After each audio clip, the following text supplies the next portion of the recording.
Mouth ulcers, ನಮ್ಮ ಭಾಷೆಯಲ್ಲಿ ಆಪ್ತಸ್ ulcer ಅಂತೀವಿ ನಾವು. ಆಪ್ತಸ್ ಸಣ್ಣ ಸಣ್ಣ ಹುಣ್ಣುಗಳು ಕೆನ್ನೆಯ ಒಳಗಡೆ, ತುಟಿಯ ಒಳಗಡೆ, ನಿಮ್ಮ ನಾಲಿಗೆಯ ಮೇಲೆ ಈ ಹುಣ್ಣುಗಳಾಗ್ತಾವಲ್ಲ, ಇದನ್ನ ಆಪ್ತಸ್ ಅಲ್ಸರ್ ಅಂತೀವಿ. ನೀವು ಭಾಳ ಸಾರಿ ಪದೇ ಪದೇ ಆಗುತ್ತೆ ಡಾಕ್ಟ್ರೆ, ನಮ್ಮ ಹುಡುಗಿ SSLC ಟೈಮ್ನೊಳಗೆ ಏನೂ ತಿನ್ನಕ್ಕೆ ಆಗ್ತಿರಲಿಲ್ಲ. ಇದಕ್ಕೆ 3-4 ಕಾರಣಗಳಿವೆ. ಅದರಾಗ ಒಂದು ಟೆನ್ಷನ್. ಆಪ್ತಸ್ ಅಂದರೆ ಟೆನ್ಷನ್ನಿಂದ ಬರುವಂಥ ಅಲ್ಸರು. ಯೂಶಲಿ ಮಕ್ಕಳಿಗೆ ಎಕ್ಸಾಮ್ ಟೈಮ್ನಲ್ಲಿ ಬಾಯಿ ಹುಣ್ಣಾಗುತ್ತೆ. ಎರಡನೇದು B1, B6, B12 ಡಿಫಿಷಿಯನ್ಸಿ. ತುಂಬ ಜನ ಅವರೇ ನನಗೆ ಬಿ ಕಾಂಪ್ಲೆಕ್ಸ್ ಕಡಿಮೆ ಆಗಿರ್ಬೋದು ಡಾಕ್ಟ್ರೆ ಅಂತ ಅವರೇ ಬಿ ಕಾಂಪ್ಲೆಕ್ಸ್ ನುಂಗ್ತಾರೆ. ಮೂರನೇದು ಒಳಗಡೆ ಕೆನೆ ಹಚ್ಕೋತಾರೆ ಕೆಲವರು, ಹಾಲಿನ ಕೆನೆ, ಅದು ಕೂಡ ಓಕೆ, ಅದರಿಂದ ತೊಂದರೆ ಏನಿಲ್ಲ. ಮೂರನೇದು ನಮ್ಮ ಹತ್ರ ನೀವು ಯಾಕೆ ಬರಬೇಕು ಅಂದರೆ ಇದು ಪೇಯ್ನ್ಫುಲ್ ಅಲ್ಸರು. ಒಂದು ಅಲ್ಸರ್ ಬಾಯಿನೊಳಗೆ ಪೇಯ್ನೇ ಇರಲ್ಲ, ಆದರೆ ಮುಟ್ಟಿದ್ರೆ ಬ್ಲೀಡಿಂಗ್ ಆಗುತ್ತೆ. ಇದು ಮೆಲಿಗ್ನೆಂಟ್ ಅಲ್ಸರ್ ಅಂತೀವಿ. ನಾಲಿಗೆಯಲ್ಲಿ ಕೆನ್ನೆಯ ಒಳಗಡೆ ಕ್ಯಾನ್ಸರ್ ಆಗುತ್ತೆ. ಅದು ಯಾರಿಗಾಗುತ್ತೆ ಅಂದರೆ, ನೀವು ಹಳ್ಳಿ ಕಡೆ ಹೋದರೆ ಅಜ್ಜಿಗಳು ಎಲಡಿಕೆ ಕಡ್ಡಿ ಪುಡಿನ ಒತ್ತಲಿಸ್ಕೋತಾರೆ. ಕ್ವಿಡ್ ಅಂತೀವಿ ನಾವು. ಎಲೆ, ಅಡಿಕೆ, ಅದ್ರ ಜೊತೆಗೆ ಹೊಗೆ ಸೊಪ್ಪು, ಕಡ್ಡಿ ಪುಡಿ, ನಿಕೋಟಿನ್, ಇಟ್ಸ್ ಎ ಕಾರ್ಸಿನೋಜನ್ ಅಂತೀವಿ ನಾವು. ಹೆಂಗೆ ಗಂಡಸರು ಸ್ಮೋಕ್ ಮಾಡಿ ನಾಲಿಗೆ ಕ್ಯಾನ್ಸರು ಅಥವಾ ಶ್ವಾಸಕೋಶ ಕ್ಯಾನ್ಸರ್ ತಂದ್ಕೋತಾರೋ, ಅದೇ ತೀರೆ ಹೆಣ್ಮಕ್ಳು ಎಲಡಿಕೆ ಕಡ್ಡಿ ಪುಡಿ ಒತ್ತಲಿಸೋದ್ರಿಂದ ಕ್ಯಾನ್ಸರ್ ಆಗುತ್ತೆ. ಅದ್ರ ಜೊತೆಗೆ ಈಚೀಚೆಗೆ ಅನೇಕ ಮಕ್ಕಳು ಈ ಟೊಬ್ಯಾಕೋನ ಬಾಯಿನಲ್ಲಿ ಹಾಕ್ಕೊಳ್ತಾರೆ. ಕೈನಿ ಆಗಿರ್ಬೋದು ಅಥವಾ ಜರ್ದ ಆಗಿರ್ಬೋದು. ಯಾವುದೇ ಒಂದು ಟೊಬಾಕೊ ನೀವು ಪದೇ ಪದೇ ಉಪಯೋಗಿಸಿದರೆ, ಸ್ಮೋಕ್ ಮಾಡಿದರೆ ನಿಮ್ಮ ಬಾಯಿನಲ್ಲಿ ಅಲ್ಸರ್ ಆಗುತ್ತಲ್ಲ, ಆ ಅಲ್ಸರ್ ಪೇಯ್ನ್ಲೆಸ್ ಅಲ್ಸರು, ಮುಟ್ಟಿದರೆ ಬ್ಲೀಡ್ ಆಗುತ್ತೆ. ಇದನ್ನ ಕ್ಯಾನ್ಸರ್ ಅಂತೀವಿ.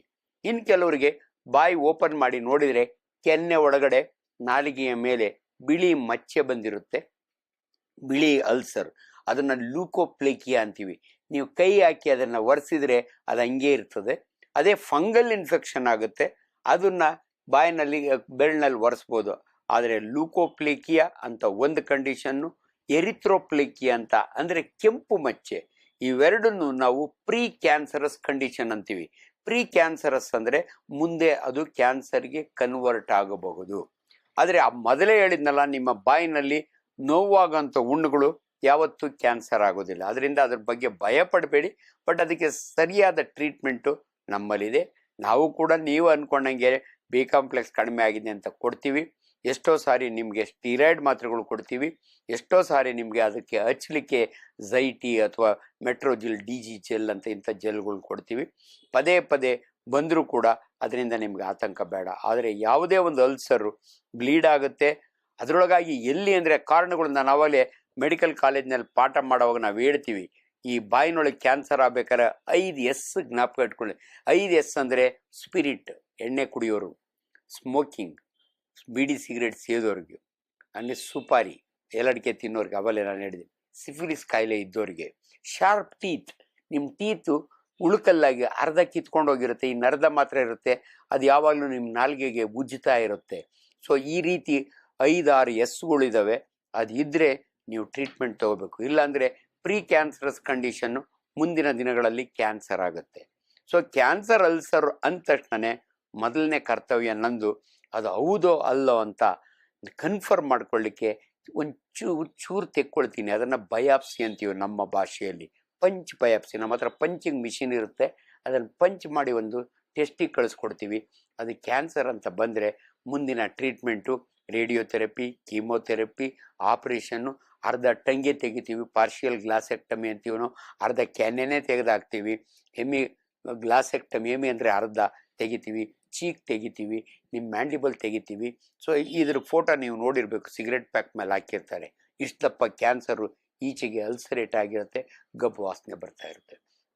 ಸೊ ಈ ಬಾಯಿ ಹುಣ್ಣು ಮಾತನಾಡುವಾಗ ಇನ್ನೊಂದು ಭಾಳ ಇಂಪಾರ್ಟೆಂಟು. ತುಂಬ ಜನ ನಮ್ಮ ಹತ್ರ ಬರೋದು, ಬಾಯಿ ತುಂಬ ವಾಸನೆ ಡಾಕ್ಟ್ರೆ, ಬೇರೆಯವ್ರು ಮಾತಾಡಿದಾಗ ಮುಖ ಸಿಂಡ್ರಿಸ್ಕೋತಾರೆ. ಇದನ್ನು ನಮ್ಮ ಭಾಷೆಯಲ್ಲಿ ಅನೇಕ ಕಾರಣಗಳಿದ್ದಾವೆ. ಅದು ನಿಮ್ಮ ಬಾಯಿನ ಅನ್ಹೈಜೀನ್ ಒಂದು.